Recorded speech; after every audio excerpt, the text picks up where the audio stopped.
All right, ladies and gentlemen, we're going to go ahead and begin Chapter 10, Using the Web for Teaching and Learning. If you haven't used the web, I would highly recommend that you do it.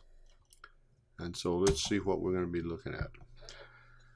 Here are some educational web resources.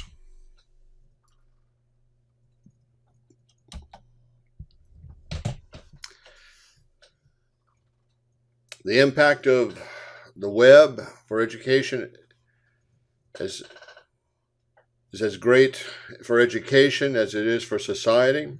It has really changed the way we do things in education, opening up all kinds of resources that we would only have dreamed about in the past.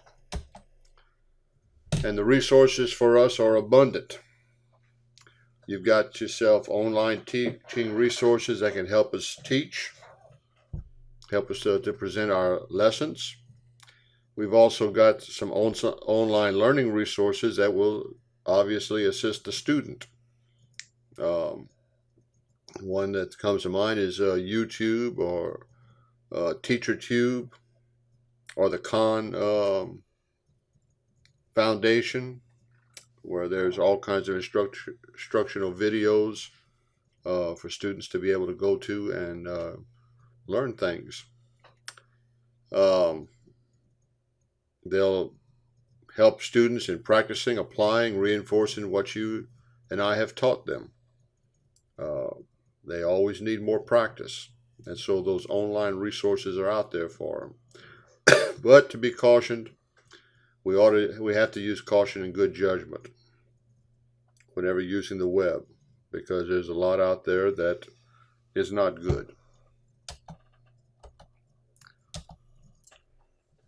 Another resource that's out there are online publications. There are libraries of just tons and tons and tons of journals, magazines, for students to be able to gather information from. The articles can be saved and printed in HTML or PDF formats. We can either print them up in the so that it looks like the web page, or else we can save the page as a PDF and then print it later on. The HTML formats will certainly require a web browser to view or print those documents, whereas your PDF file could use a application like Adobe, Acrobat Reader, which is free. You could use Adobe Acrobat if you have the software and have bought it, but normally Acrobat Reader is free, and you can read your PDF as well as print it from a reader.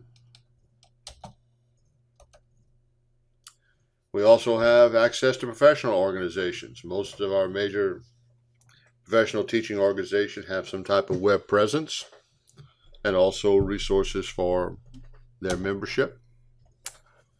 The resources from the organizational websites can include news, articles, links, calendars, conferences, conference proceedings, and also chats amongst the membership. And we have all kinds of varied formats of that information. They can be audio, video, text, some images or graphics. It can be anything.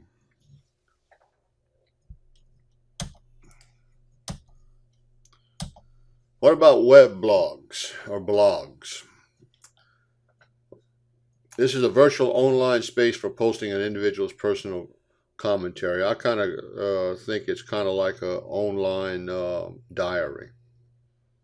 If you kept a diary when you were a child, you kind of wrote down what was going on that day, good, bad, whatever came to mind. Well, that's what a blog does. And if people want to kind of find out what you're doing that day, or how you're feeling, or what's going through your head, they can subscribe to your blog and then make comments from it. Some of the bloggers allow others to respond to the ideas presented. Just depends on how much access you want to give the general public.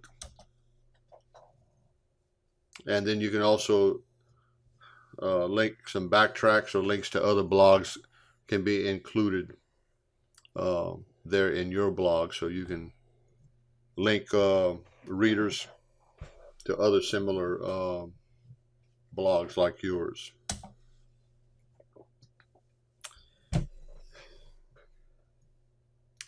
Blogs could be a powerful interactive writing tool with unique educational opportunities. Many schools utilize journals for various courses. That would certainly be one avenue that a blog could work. But I'm just not that comfortable with them myself. I just think that it's a little too public. But certainly you could maybe limit the access to that blog.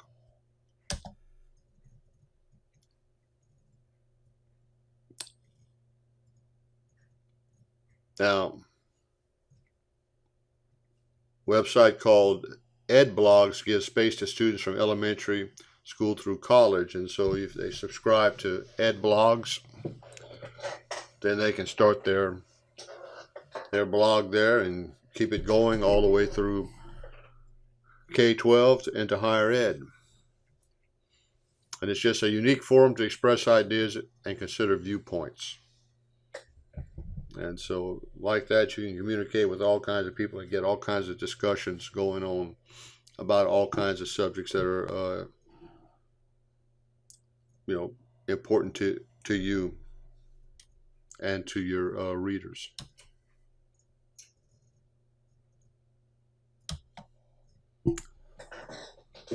We also have what are called wikis. These allow collaboration and communication online, just kind of like the same thing as a web blog. But the information is free and dynamic for anyone to edit. And so what a wiki will do is to constantly be updated, hopefully with good factual information for someone to go in there and read about any kind of topic that they're interested in. Wikipedia is the largest wiki. It was designed to kind of take the place of an encyclopedia, and so it was created to have the most up-to-date information and constantly be updated by people from all over the world who were hopefully experts in their field. And so I've looked at it, I've checked it out a number of times, and the information that I looked at looked like it was factual, but don't put 100% trust in it. Be a good consumer, and always check the facts to make sure that they're right.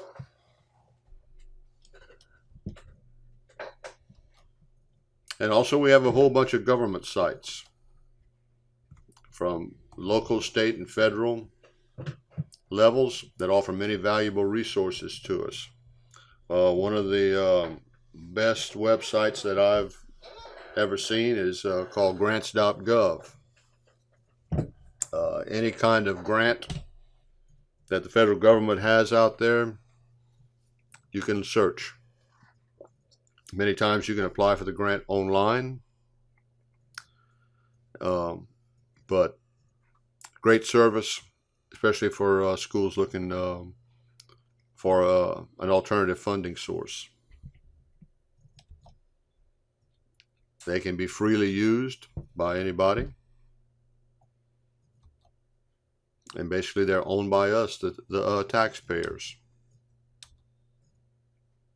You also have what are called education portals that are dedicated to teaching and learning, but also some of them may offer some targeted resources for teachers, students, and also parents. Normally your web browser will give you some links to be able to set your favorites up. Normally most educational web resources provide links to related sites, and so like that, if you find yourself a good site, normally they'll also link you up to other sites, and so like that you can expand your resources. And certainly once you get to that website, you can bookmark it in your browser to give you quick access to those favorite sites. We also have available to us some classroom management tools. And these sites will sometimes include downloadable or online tools for us as teachers. These tools can include, and this is not a comprehensive list here, but test generators, so you can you and I can make some tests real nice and quick. Diagnostic tests like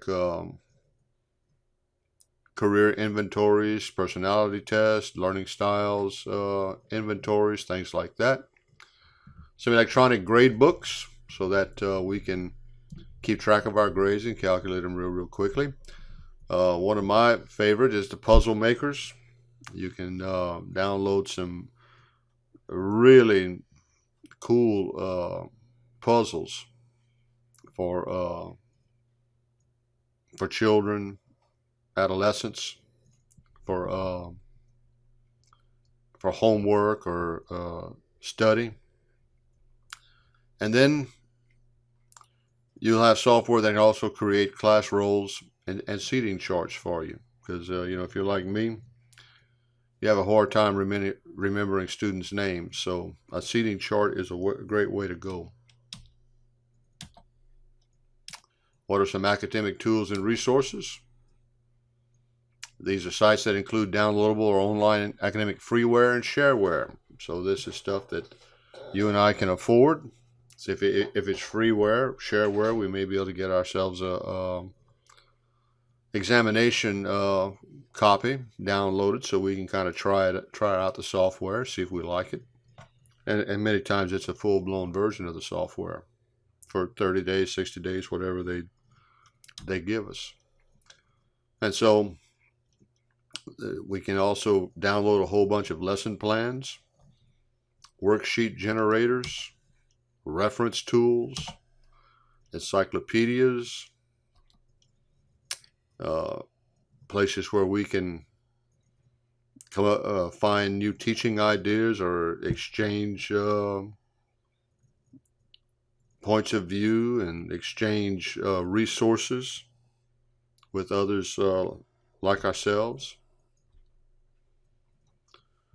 And so those are some of the resources that are out there. Let's take a look at it now, kind of shift gears and look at web-enhanced instruction and what it can do to enhance classroom communication. You and I can enhance classroom communications with a class website, and those are not that difficult to put together. Within that website, you should always have yourself a frequently asked question or FAQ link that will provide answers to questions that students ask all the time. And so like that can help to reinforce the answers that you give them.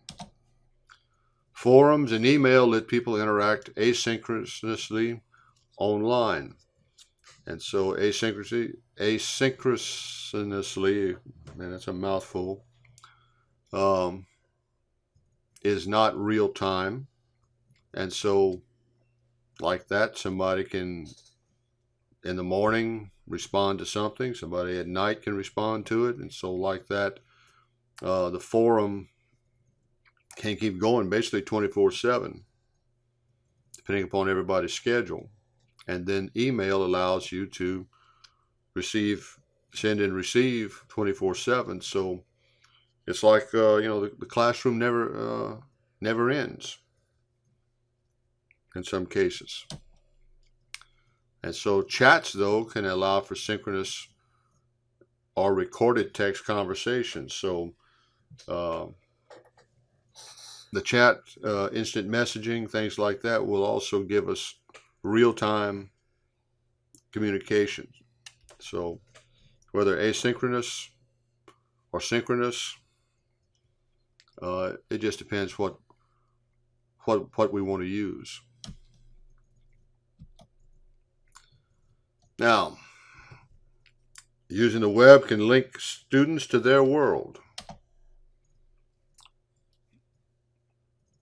It's possible for us to set up global learning communities that can be established for cross-cultural sharing. There is no reason why you can't hook up with a school somewhere across the globe with all of the technology that we have available to us today. You could be teaching simultaneously and have that kind of communication real time. And so the possibilities for us are really just limited by our imaginations. Key PALs enhance communication skills and cultural awareness. That would be students that kind of do kind of like the pen pal thing, but electronically, and keep up to date with each other and share about their cultures and their lives in their countries. And developing international projects can enrich content. There's no reason why two classes across the globe from each other can't work together on some kind of project that of mutual benefit to each of the groups, to kind of gain some cultural insight into the customs, the lifestyles, the environment of the two or more countries that are represented in the groups. So there's just all kinds of possibilities for learning. And let's face it, students today really need to look at the world as being just outside their door, because it is truly a global type of world that we live in.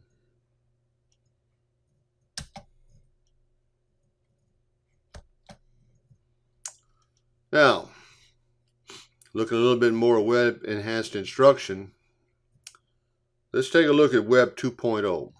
My first experience with Web 2.0 was at a conference put out by the Board of Regents, and the speaker said, "Remember Web 2.0."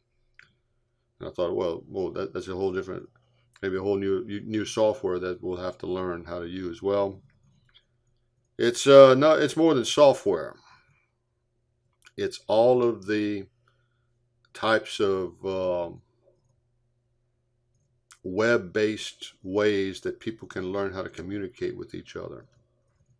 And so all that software, all of those environments are all kind of packed into Web 2.0. And so that's basically the second generation of the web. First generation, we just pretty much learned how to connect and put websites up there. Now we're starting to learn how to use this stuff commercially, personally.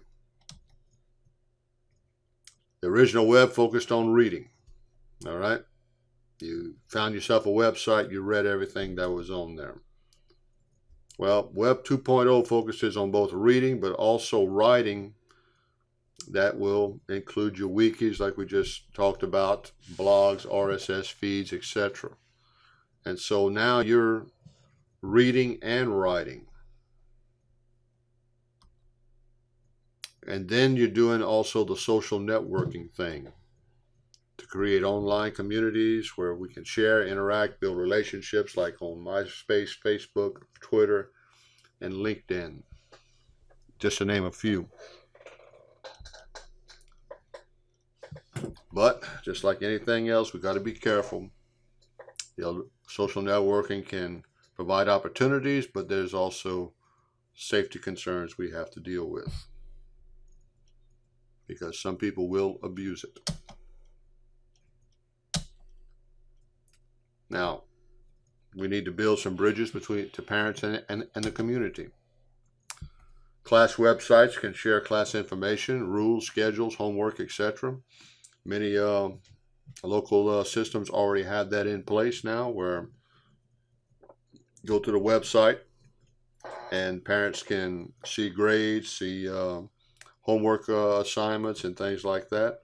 Students can download their resources from home as they're doing their homework.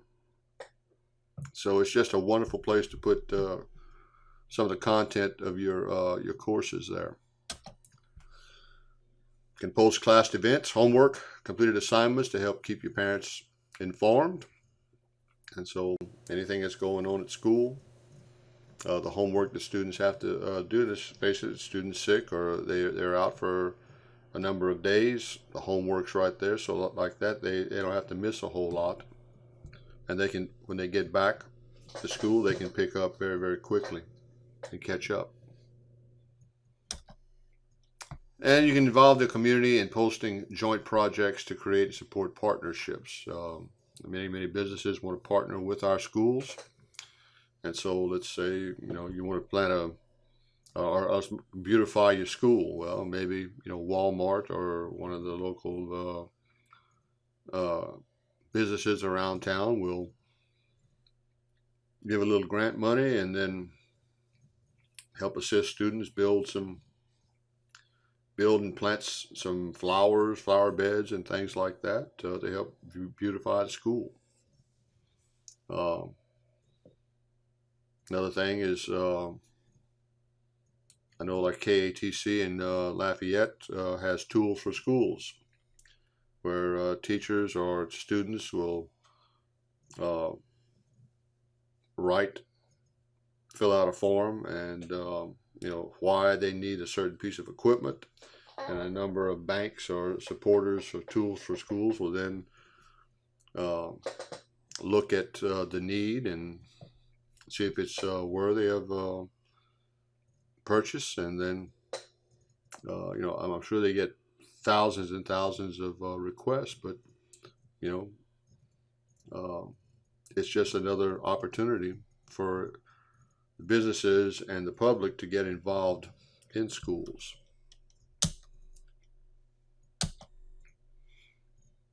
Here's a little bit about designing a website.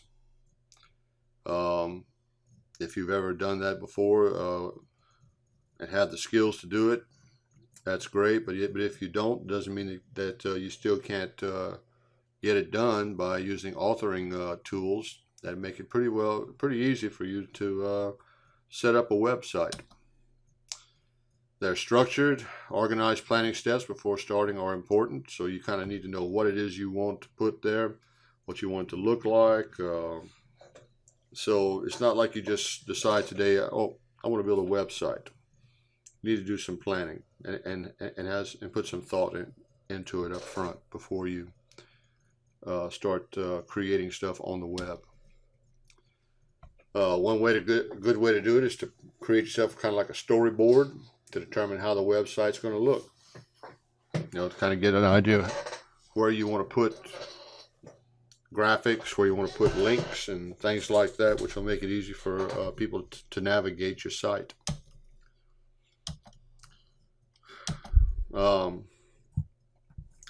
Web authoring tools and systems will let you create HTML files without knowing the language. You and I don't have to know all of the ins and outs of HTML programming to be able to do some really good work.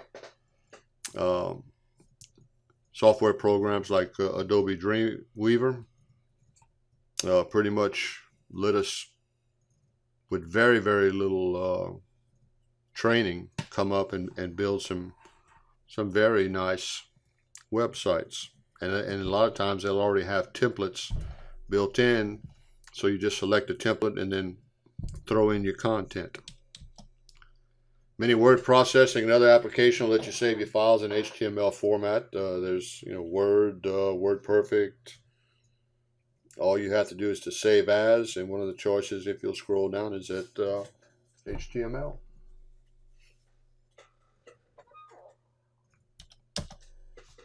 Now, some applications will include a web wizard to help facilitate the layout and linking of web page files. And so all you have to do is just kind of follow the wizard, its instructions, in order to be able to link to other web pages, link to other files that you have somewhere out there, or your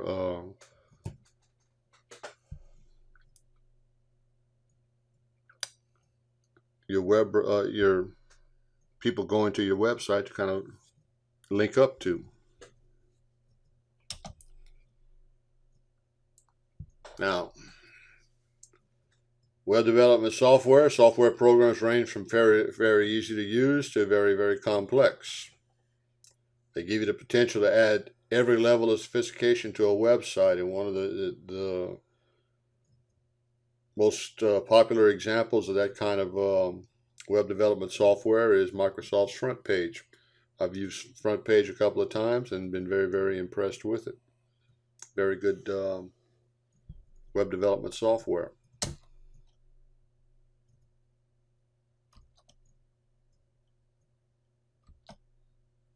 And then you'll need to upload your website.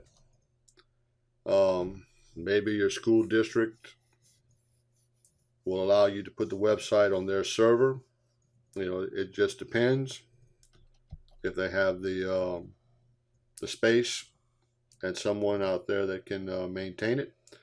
Or you can use a web host, a website that provides hosting space to educators. And so this is sort of like a cloud version of a server that's out there. You sign up to that site, and then they'll give you so much space to be able to put your web page up there, and they'll host it for you. But then, before you enter any kind of posting or anything like that, you need to first of all check out the school or district guidelines and conform to them. There may be some policy out there that you need to follow in order to create websites and to utilize them. So just check it out before you get started, so you don't waste your time. And then once you know the guidelines, and then go ahead and conform to them. Now, we've had a long discussion about the internet and its uses, but what are some issues about it? Well, first of all, is acceptable use. All the information that's out there, some of it is free for us to use, others is not. Others is copyrighted. And so normally there are some terms that we have to deal with, and one of them is acceptable use. Districts have an acceptable use policy, or AUP, of which parents ask to confirm their understanding. And so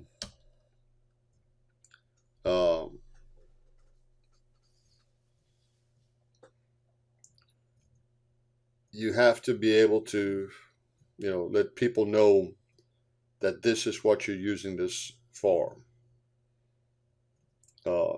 educational purposes only.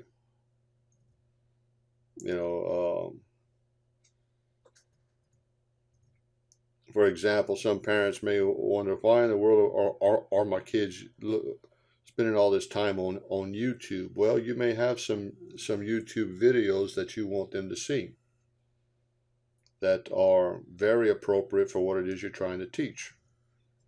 And so that is an acceptable use of those kinds of that kind of multimedia.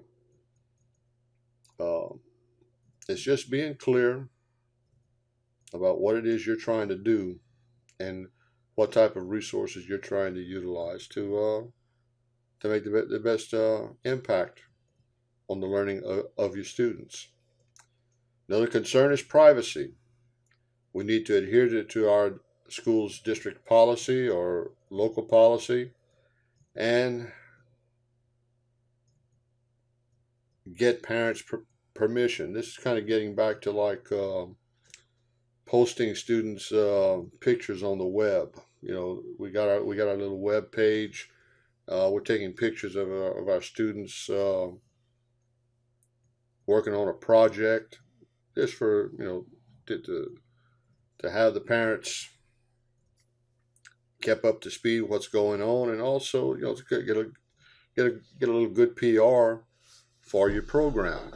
Well, you just can't throw these children's and students' pictures up there on the web. We need to have some kind of permission to be able to do that.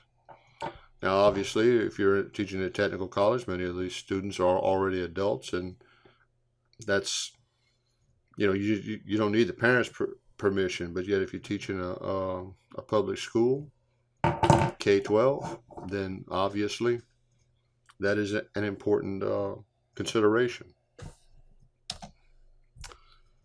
And then filtering. Schools work to limit access to inappropriate content, and there's loads of inappropriate content out there on the web. And so our filtering software will block access to those kind of inappropriate sites and inappropriate content. I guess one of the softwares that I can remember that our school used at one time was called Net Nanny. Net Nanny was pretty good. We tried to go to some inappropriate sites just to test it, and it blocked a lot of sites. And then we had the ability to, if it didn't block it the first time, we could add the site, and you didn't get through. A great piece of software. But I'm sure by now there's probably more sophisticated types of software out there that are even better. And so the net will hold enormous potential for teaching and learning. We've got this vast amount of information at our fingertips, and for us not to use it is almost crazy. The bottom line is knowing how to use it and use it right. And so the world's knowledge base has become much more accessible to us and to our students.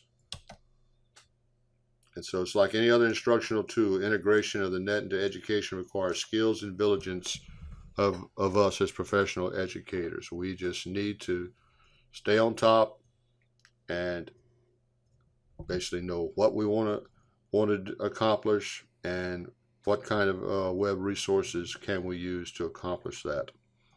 We just need to be very focused and intentional in our actions. So that wraps up this chapter, and so we'll get to work on chapter 11.